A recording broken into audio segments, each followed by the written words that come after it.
Although this started far before freshman year, for the sake of time and your sanity, I'll begin here. Freshman year of high school. A huge moment in early teenage history.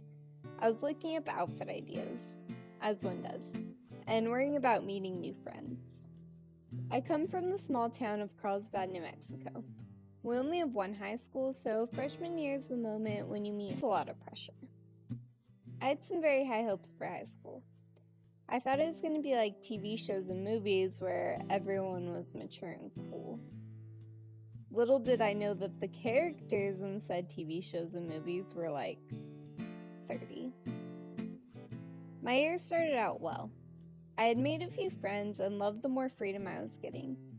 But that freedom includes not having a teacher breathe down your back every time you didn't turn in a paper.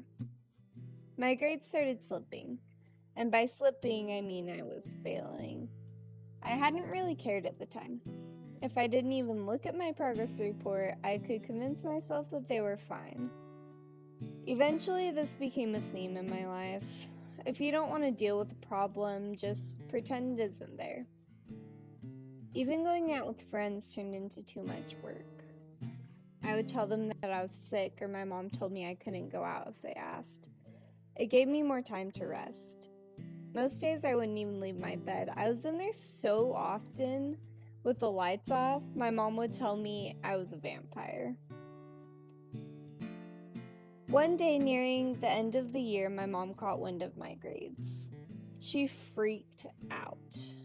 That night was when I had my first anxiety attack. I'd put all of my responsibilities off for so long that when I finally opened my eyes, it felt like too much. I was uncontrollably shaking and crying. It felt like my lungs were rejecting air.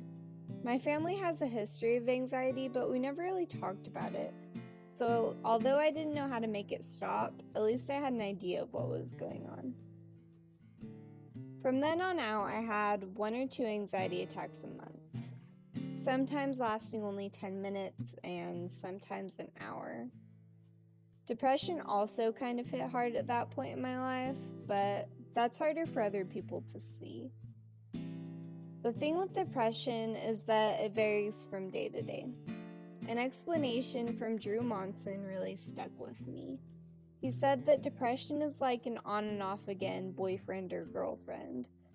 Sometimes they stay for a long time, sometimes weeks, and sometimes even just a night, but they're always there.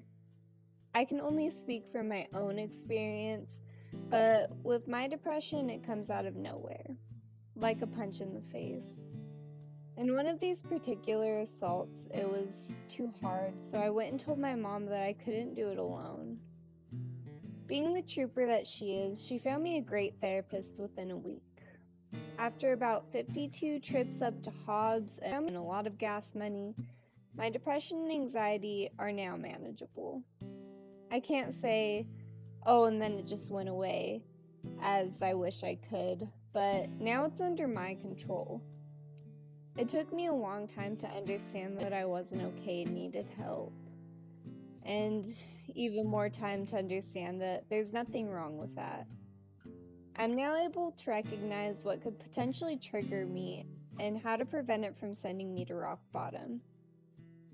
I like to tell this story because mental illness is taboo and widely romanticized and misunderstood. Nobody's mental illness is going to be the same, and it's not a cool thing to have one. It's hard for the person who's working through it. I feel as if I tell my story, it will lead to a better understanding for everyone. My anxiety and depression have helped me become a more sympathetic person as well, knowing that there's a whole other world happening behind someone's eyelids.